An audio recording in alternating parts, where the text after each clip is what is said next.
जय श्री कृष्णा। प्रिय दर्शकों, आप सभी का स्वागत है हमारे इस YouTube चैनल पर। दर्शकों, मैंने अपने एक वीडियो में आपसे कहा था कि अध्यात्म और साइंस इन दोनों को एक प्लेटफॉर्म पर लाना जरूरी है कि उसके बिना हम इस ब्रह्मांड के रहस्य को नहीं समझ पाएंगे।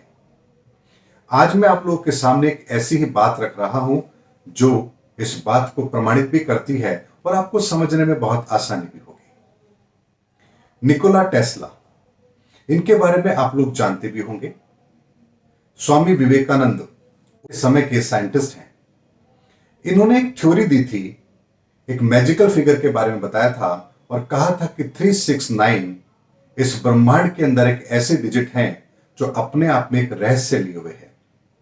क्योंकि जब आप 3 को हाफिंग करते हैं या डबल करते हैं तो आपको जो एक इकाई प्राप्त होती है, यानी कि सिंगल डिजिट जो आपको मिलता है वो 3 या 6 होगा। इसी तरह से यदि आप 6 को भी हाफिंग करेंगे या डबलिंग करेंगे तो आपको 2 फिगर मिलेंगे, दैट इज 3 एंड 6। लेकिन जब आप 9 को डबलिंग या हाफिंग करेंगे तो आपको एक ही फिगर मिलेगा, दैट इज 9।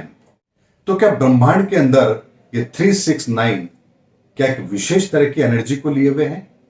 क्या इनका ब्रह्मांड के अस्तित्व से कोई संबंध है? अब एक बात और हम लेते हैं। आप जब 1 से लेकर के 8 तक के फिगर को जोड़ेंगे तो आपको 36 मिलेगा और इसको अगर आप सिंगल डिजिट में कन्वर्ट करेंगे तो आपको 9 मिलेगा। अगेन यहां पर 9 की प्रेजेंस अपने आप में नंबरों को यूनिक बनाती है। अब इसके बाद में हम बात करते हैं कि क्या इन नंबरों का इस संसार से कोई संबंध बनता है? आप एक बार समय की गणना को लीजिए। 12 घंटे होते हैं एक दिन के अंदर, यानी कि दिन की बात हम करें तो इसका योग भी 3 होता है।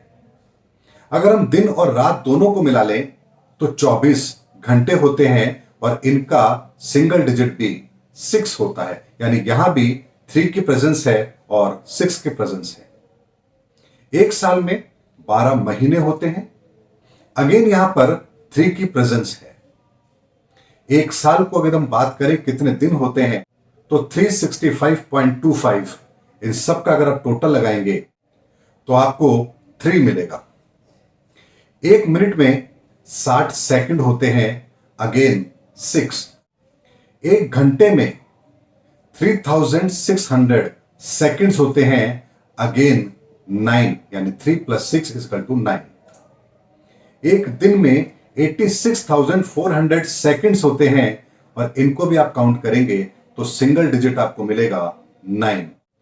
अब बात आती है, हमने मैजिकल फिगर के बारे में समझ लिया, समय की काल गणना में भी इसका महत्व है, इसका रोल है, यह भी बात हमें समझ में आ रही है। तो क्या इसका अध्यात्म में भी कोई स्थान है? तो उसको भी हम समझते हैं। हमारे यहां पर कहा गया त्रिदेव, अर्थात 3 देव, ब्रह्मा विष्णु महेश, अगेन 3। हमारे यहां कहा गया 84 लाख योनियां। ये 82 क्यों नहीं, 86 क्यों नहीं, ये 84 ही क्यों है? इनका भी टोटल आप लगाएंगे तो आप पाएंगे अगेन 3। हमारे यहां कहा गया 33 करोड़ देवी देवता। अगेन यहां पर 3 + 3 = 6, यानी यहां भी 6 की प्रेजेंस है। एक मनुष्य की उत्पत्ति में लगने वाला समय भी 9 माह का होता है। ब्रह्मांड में अस्तित्व में जो ग्रह हैं 7, उसके बाद भी हमने मानव जीवन पर अगर प्रभाव पड़ रहा है ग्रहों का तो उसकी काउंटिंग होती है 9, यानी 9 ग्रह। हमारे पुराणों के अंदर भी उनकी संख्या भी आती है 18, अर्थात 9। क्या ये कोइंसिडेंट है या इनके पीछे भी कोई साइंस काम कर रही है जिसको हम समझ नहीं पा रहे हैं? अब यदि हम बात करें निकोला टेस्ला की बात की, तो क्या ज्योतिष के आधार पर उसके इस रहस्य को ढूंढा जा सकता है?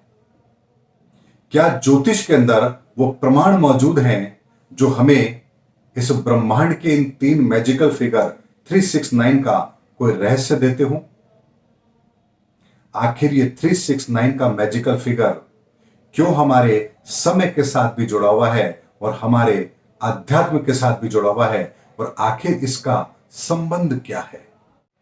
आखिर ये नंबर हैं या इन नंबरों के पीछे कोई रहस्य, कोई ऐसी शक्ति जिसके बारे में शायद हम लोग नहीं जानते और शायद यही शक्ति इस ब्रह्मांड के रहस्य को अपने अंदर छुपाए हुए हो। इसीलिए दर्शकों 369 एक मैजिकल फिगर है, ये निकोला टेस्ला ने कहा, लेकिन इसके प्रमाण हमारे अध्यात्म के अंदर भी भरे पड़े हैं। इसीलिए अध्यात्म और साइंस, इन दोनों के कॉम्बिनेशन को जब हम मिलाएंगे तो हमें इस ब्रह्मांड के ऐसे रहस्य पता लगेंगे जिसको जानकर हम अपने इस जीवन के अंदर ही नहीं बल्कि इस संसार की विकास यात्रा को भी बहुत ऊंचाइयों पर ले जा सकते हैं। क्योंकि हमारे शास्त्रों में भी वर्णित है ब्रह्मास्त्र, आखिर ये क्या था? दिव्यास्त्र, आखिर ये क्या थे? ऐसे बहुत सारे रहस्य हैं जो हमें इस ब्रह्मांड के रहस्य को और जानने के लिए प्रेरित करते हैं। और इसीलिए अध्यात्म, ज्योतिष, विज्ञान, ये सब एक दूसरे से जुड़े हुए हैं और जब तक हम इसके अंदर भेद करते रहेंगे तब तक हम इस ब्रह्मांड के रहस्यों को नहीं समझ पाएंगे। उम्मीद करता हूं दर्शकों मेरा वीडियो आपको जरूर पसंद आया होगा। अगले वीडियो के अंदर आपसे फिर भेंट होगी, तब तक हमारे चैनल पर बने रहिए। जय हिंद, जय भारत।